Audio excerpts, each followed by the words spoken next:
Siap.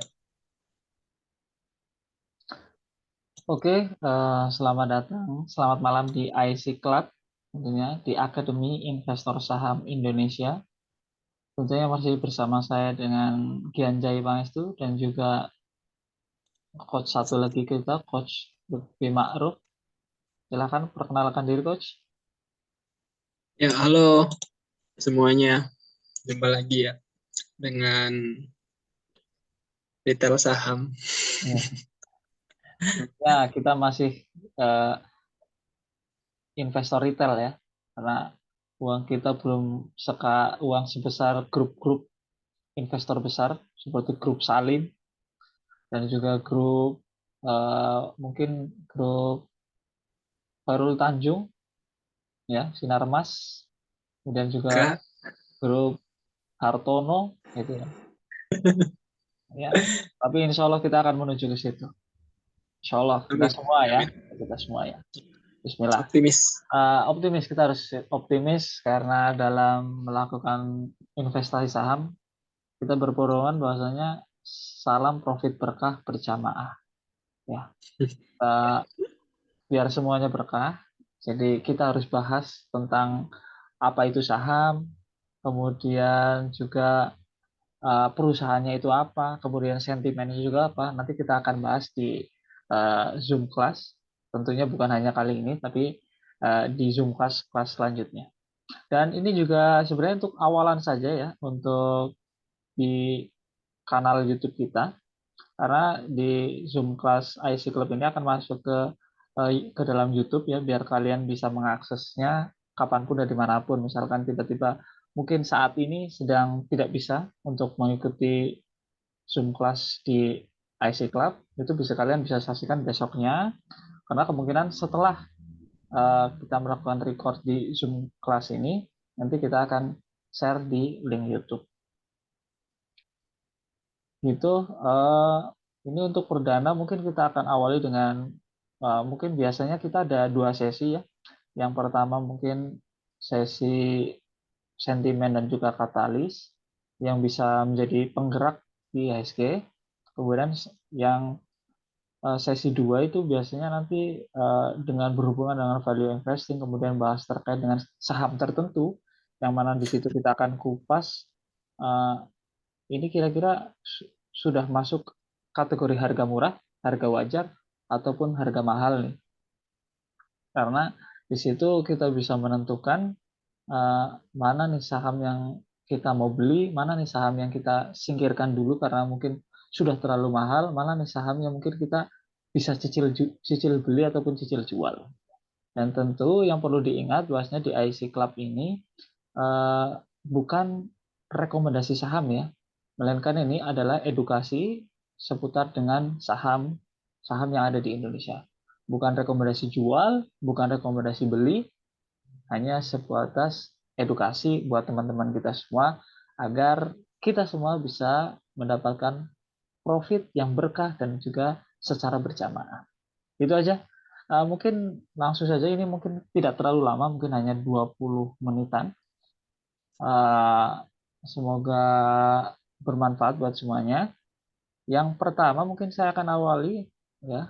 Saya akan awali dengan sentimen-sentimen yang ada di IHSG itu sendiri. Kalau dari sentimen negatifnya, tentunya kita melihat sekarang banyak orang ya masih berhubungan dengan resesi ya. Resesi-resesi di mana-mana ada kabar resesi. Kalau menurut saya jangan terlalu panik akan itu, melainkan juga jangan terlalu menggampangkan hal itu.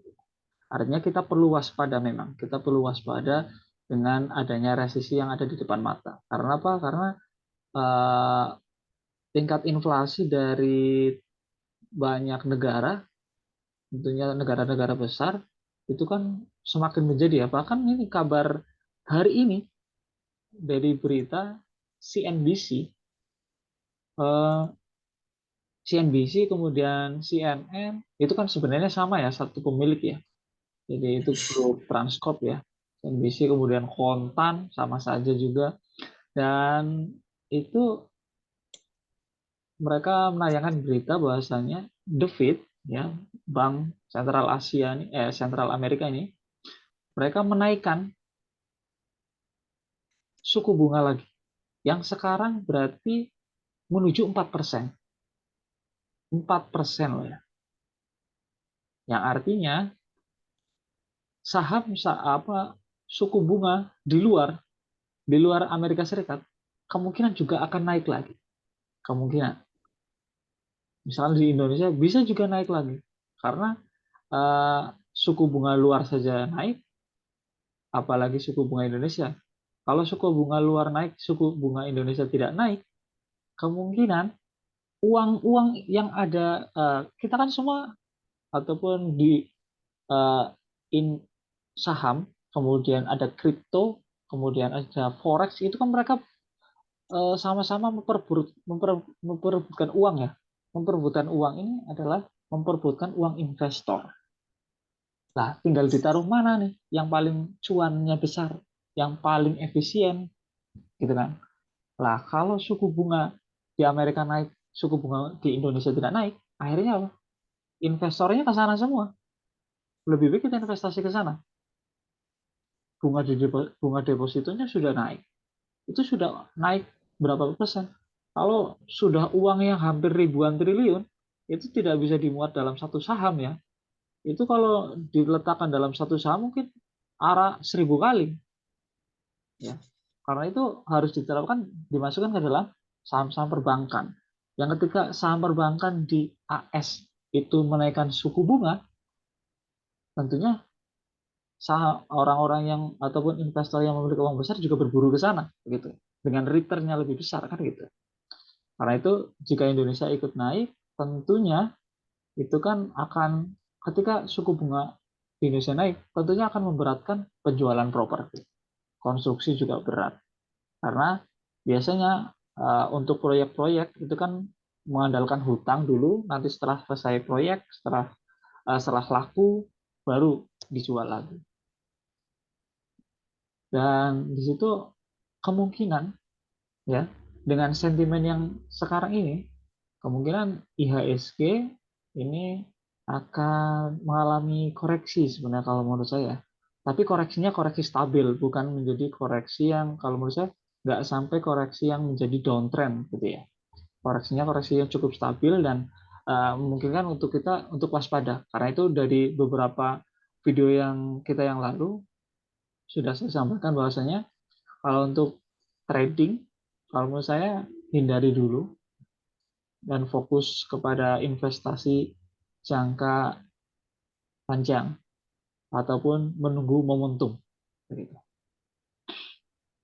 Dan untuk katalis positifnya, kemudian kalau menurut saya sendiri adanya resesi justru menjadi daya lompat baru bagi investor ya, bagi investor kalau untuk trading ataupun trader jangka pendek itu kalau menurut saya peluangnya sama-sama saja lah, tidak terlalu berpengaruh. Tapi bagi investor jangka panjang itu akan sangat berpengaruh.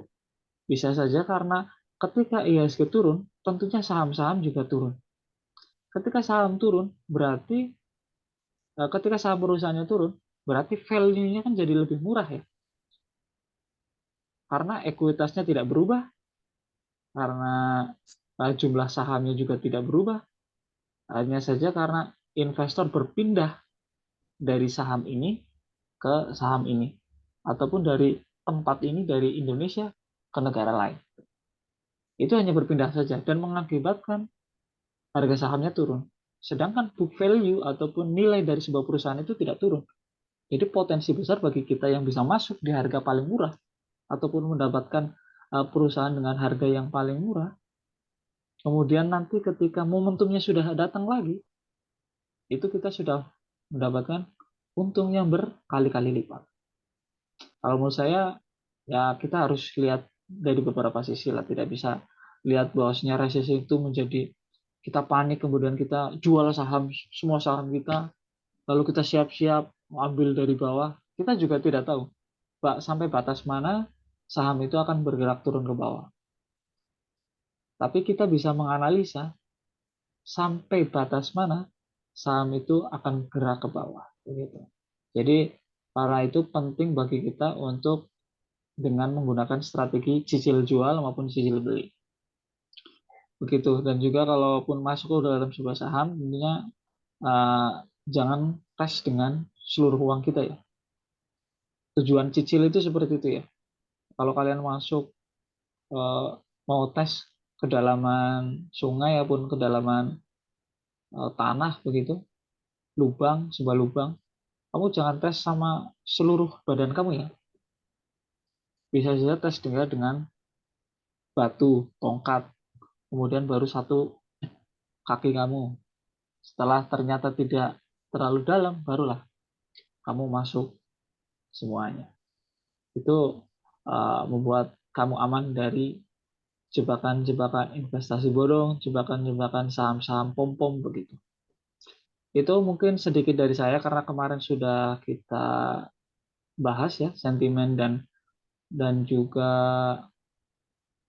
katalis yang bagus, sudah bahas di Zoom kelas kalau nggak salah minggu lalu atau minggu ini ya Coach Lutfi ya, minggu ini ya, minggu ini. Oh ya, baru beberapa hari lalu berarti ya.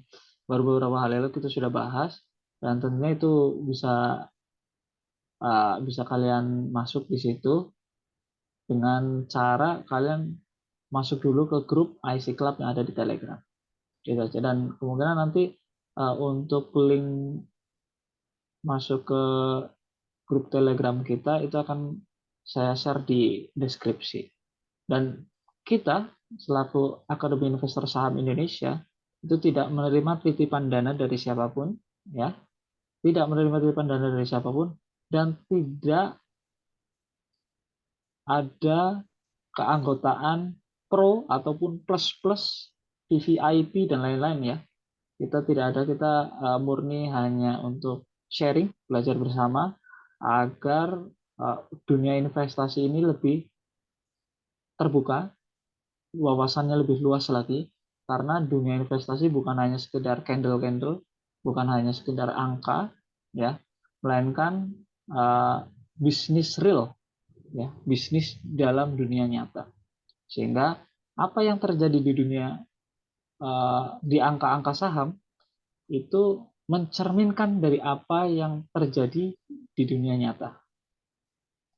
Mungkin begitu saja sesi satu ini. Oh iya, dan juga mungkin saya sedikit ada berita bagus sebenarnya ya untuk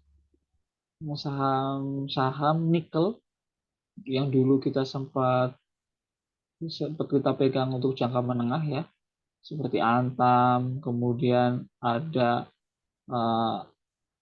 NIKL yang sempat dulu jangka menengah, lalu sudah naik dan kita juga sudah jual.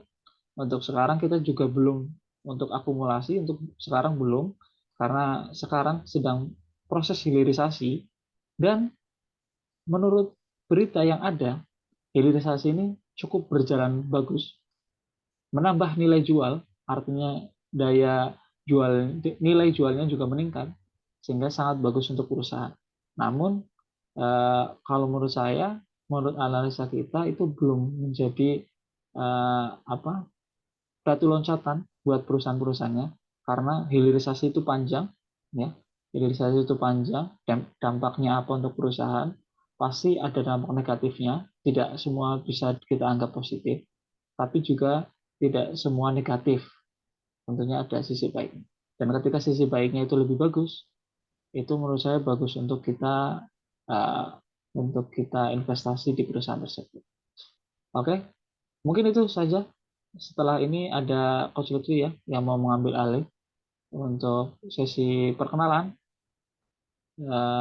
IC Club official di YouTube ini. Sekali lagi ini bukan rekomendasi jual beli saham, melainkan ini adalah edukasi terkait dengan saham-saham yang ada di Indonesia. Terima kasih. Saya berikan ke Coach Lutfi. Oke. Ini masih lanjut ya, Bang? Lanjut. Masih lanjut. Langsung ya? Lanjut langsung aja. Ya.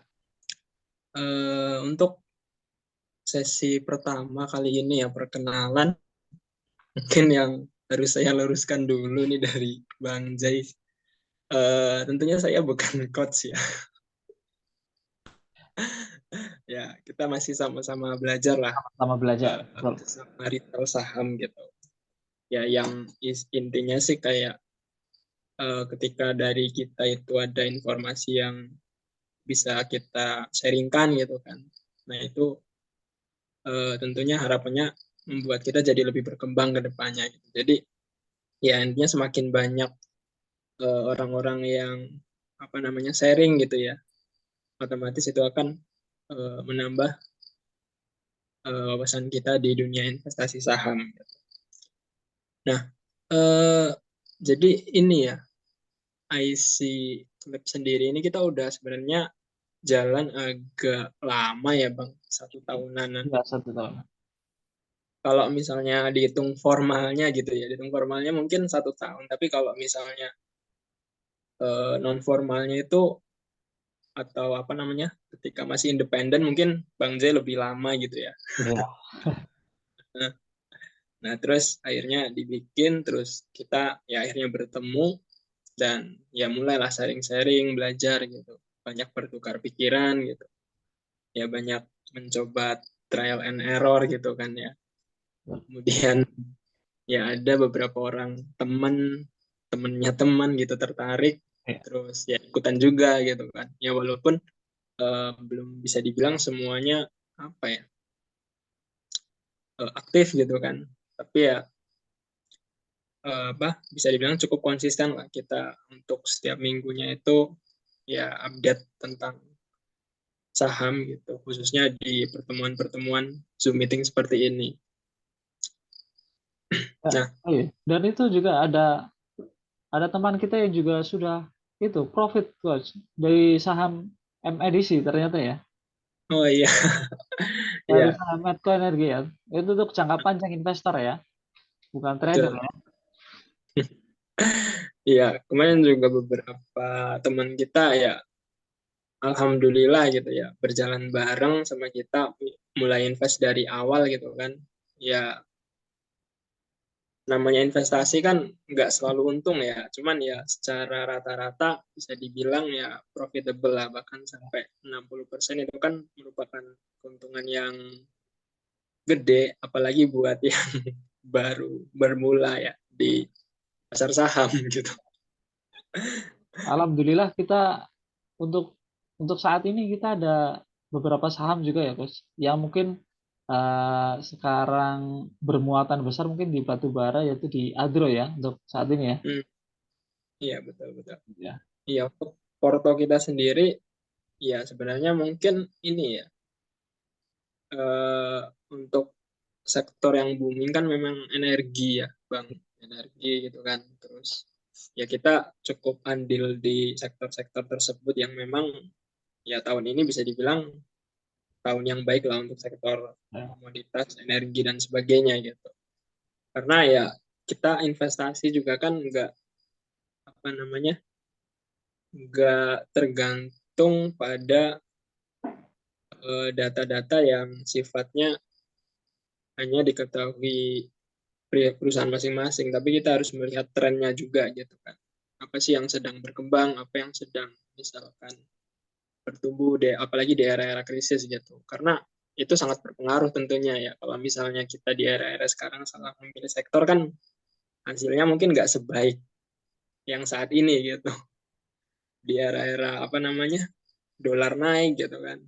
Tapi kita misalkan beli sahamnya saham-saham yang justru malah impor dari luar kan lebih banyak apa namanya pengeluaran yang lebih Sekarang besar ya. dibanding Iya, pemasukan gitu kan. betul.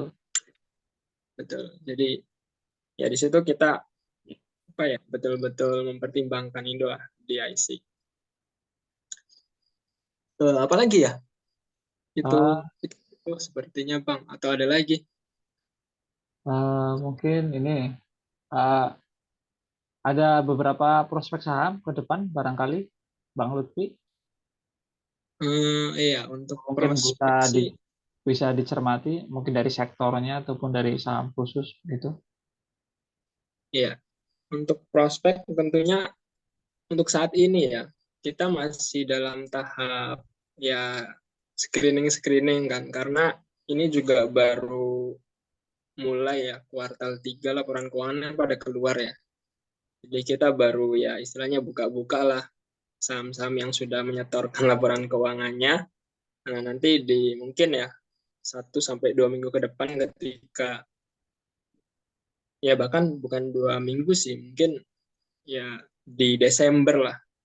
Tapi ya untuk saham-saham yang memang sudah keluar laporan keuangannya ya kita pasti bahas gitu kan. Kita bahas terus untuk yang belum ya nanti akan menyusul gitu. Jadi untuk saat ini sih masih dalam tahap itu screening ya Bang. Kita masih ngelihat-ngelihat, terus kita masih mempertimbangkan kalau misalkan saham tersebut belum kita pegang ya kita kan ya harus benar-benar apa ya detail ya, harus benar-benar jeli Betul. gitu. Biar. Nah kalau sektor sih aku sendiri kemarin tuh baru ngelihat-ngelihat eh, aku sempat lihat properti kan waktu itu. Cuman ya properti aku ngelihat kuartal tiganya ya malah masih turun lagi gitu. Walaupun kuartal 2-nya kelihatannya membaik. Nah, niatanku kalau misalnya kuartal 3-nya ini bagus, ya mungkin itu bisa jadi pertimbangan buat masuk gitu. Tapi kan kenyataannya masih memburuk ya karena suku bunga sendiri memang lagi naik ya. Ya, betul. Nah, terus aku lihat juga tadi baru lihat itu sektor sahamnya sudah muncul gitu. Kelihatannya sih ada apa ya perbaikan ini sih kinerja kuartalnya. Jadi kuartal 3 dibanding 2 itu bisa dibilang udah bertumbuh lah. Karena kan kita tahu ya di kuartal 2 kemarin laba Sido itu ya dalam sejarah turun cukup dalam setelah berapa tahun gitu. Walaupun sebenarnya ya agak ini juga sih nggak bisa dibilang kalau itu cukup dalam turunnya karena memang keuntungan Sido itu kan puncaknya pada saat masa COVID gitu. Artinya dia dapat momen yang spesial lah gitu.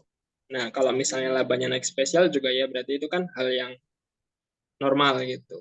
Nah, kalau misalnya sekarang itu turun lagi, artinya kita bisa justru melihat kondisi Sido di saat hari-hari biasa gitu, bukan hari-hari spesial lah gitu ya. Ya. Nah, jadi kita bisa lebih ini objektif gitu untuk menilai. Nah, kuartal tiganya sih kelihatannya udah mulai bagus lagi, cuman kita hitung secara apa tahunan itu masih agak turun lah itu Bang. Oke. Hmm. Kalau yang sektor batu bara sih aku kemarin udah kita bahas ya Ya. di Zoom meeting beberapa hari yang lalu lah udah. Itu mungkin bisa bagi teman-teman yang mau lihat mungkin bisa masuk ke grupnya lalu bisa di scroll aja ke atas. Itu pasti ada di video kita. Nah, Ini adalah untuk ya ini saham kan Sido. chart dari situ. Ya, dari Sido. Hmm. Sebenarnya bukan ini ya, bukan uh, tidak melulu laporan keuangannya jelek, perusahaan ketika laporan keuangan kuartalnya jelek, itu harga apa sahamnya itu buruk, bukan tidak melulu seperti itu ya. Melainkan yang namanya bisnis ya tentunya ada uh, bulan-bulan di mana di situ sedang turun, kemudian Naik. bulan-bulan di mana sedang naik, kok naiknya bagus gitu. Jadi itu wajar. Tapi ada hal-hal yang kita pertimbangkan, yaitu produknya apa, kemudian juga momentumnya seperti apa, dan itulah yang sering akan ke depannya akan kita bahas begitu. Jadi tidak melulu wah laporan keuangannya lalu kita beli, laporan keuangannya naik nih tapi kita beli. Seperti saham INVR ya, ini saham sejuta umat sebenarnya. Wah ternyata turun, saya malah baru lihat saham sejuta umat ya. Mungkin ini salah satu saham sejuta umat selain CPP ya. CPP nanti juga kita bahas. Nah, ini saham Unilever. Saham Unilever ini bukan, kalau menurut saya, itu bukan walaupun sekarang sedang turun terus ya, turun ini dari beberapa ini. Ini kalau pakai chart bulanan, ini turunnya hampir 50% ini, ya. Bahkan 50% lebih. Yang pasti ada yang beli dari sini nih, di area 11.000 pasti ada. Tidak mungkin tidak ada. Oke. Tidak mungkin tidak ada ya. Jadi pasti ada, dan sekarang harganya sudah ke 4.500. Tentunya itu udah 50% lebih ya. Artinya ketika kalian punya uang 1 juta, beli di 11.000, tiba-tiba sekarang jadi 4.500, uang kalian hanya tinggal 500.000. Dan kalau menurut saya tidak mungkin dalam 1 tahun ini ya Unilever tiba-tiba langsung ke 11.000 lagi. Kalau menurut saya sangat mustahil, sangat tidak mungkin. 11.000 lagi itu butuh beberapa pembaruan, baik itu dari perusahaan maupun dari produk-produknya, itu sangat butuh proses panjang sekali untuk mencapai ke titik 11.000. Nah, di situ kan bukan berarti kita tidak bisa investasi di sini. Tapi apa? Langkahnya apa? Kita harus nunggu dulu nih. Nunggu dulu di mana saham ini masuk ke dalam harga wajar. Dan harga wajarnya berapa? Dengan berkisar karena kemarin ada berita bahwasanya barang-barang Unilever di luar negeri ditarik. Padahal itu kan sektor penjualan dari Unilever, barang penjualan dari Unilever sendiri. Karena itu yang menjadi pokok pembahasan bukan hanya laporan keuangan dan juga candle-nya ini kok turun terus. Nah, kapan nih kemungkinan dia bisa balik? Dan kalau kamu mau investasi di Unilever, kapan nih bisanya nih? Dan kalau menurut saya untuk sekarang, ini belum waktunya. Gitu. Kemudian dibandingkan dengan rekan setimnya ya, ini setim nih sebenarnya ini. ICBP, saham-saham makanan sama ya. Justru kalau ICBP, kalau menurut saya masih potensial melihat karena apa? Walaupun sebenarnya ya harganya memang sudah relatif mahal, tapi ketika melihat proses proses pembuatan dari produknya itu sendiri, kemudian proses pemasaran produknya sendiri, kemungkinan masih sangat potensial untuk mencapai ke area 11.000 atau mungkin 12.000, masih potensial. Karena apa? Karena bisnisnya sangat terjaga ya. Quality controlnya sangat terjaga. Kemudian juga variasinya juga kalau kalian lihat sekarang banyak-banyak warung pinggir jalan jualan Indomie aja, itu udah untung.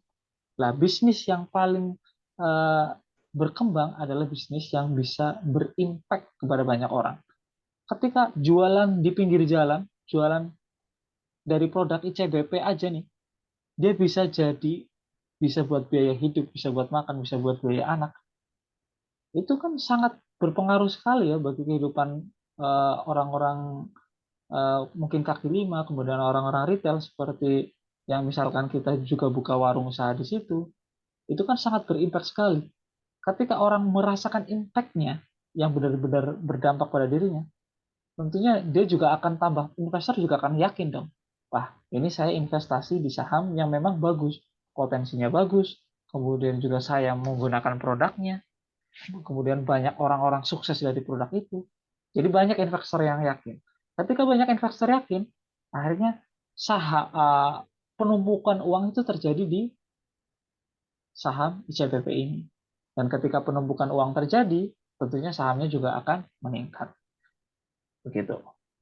Sekali lagi, candle-candle yang ini itu menggambarkan ya, menggambarkan kondisi yang ada di dalam kehidupannya. Itu mungkin sekilas dari saya, tinggal 5 menit, mungkin closing dari Bang Lutfi, barangkali closing 5 menit terakhir, silakan. Ya, oke. Untuk video permulaan ya, kali ini kita memang bahas secara umum gitu ya. Mungkin di video-video yang selanjutnya kita akan lebih fokus dan tentunya lebih apa ya, terkonsep gitu ya Bang. Ya, betul. Jelas. Dan pembahasannya ya bisa lebih mungkin apa namanya enak dan tentunya menjawab eh, pertanyaan-pertanyaan dan keresahan mengenai dunia investasi saham gitu. Oke. Ya, itu paling Cukup? Bang. Oke. Cukup. Mungkin itu saja untuk video kali ini. Berapa menit? Kayaknya kurang lebih 30 menit ya? Apa 20-an ya? 20 menitan ya? Iya. Oke. Saya cukupkan untuk video IC Club pertama kali ini. Semoga bisa diterima. Apabila ada tutur kata yang salah, mohon maaf. Kemudian untuk kapan lagi eh, kita akan share di grup saat nanti ketika memulai pembahasan videonya. Jadi kalau kalian yang mau masuk ke dalam grup IC Club, ya tentunya tinggal klik yang ada link yang ada di deskripsi. Itu saya cantumkan saja. Mungkin itu saja. Terakhir, ketika kita sudah mendapatkan untung dalam sebuah saham, ya jangan lupa itu ada sebagian harta yang bukan milik kita, tentunya kita bagikan ke yang lebih membutuhkan. Begitu saja, terima kasih.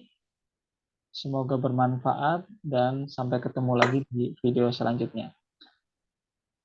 Salam IC Club, salam profit berkah berjamaah.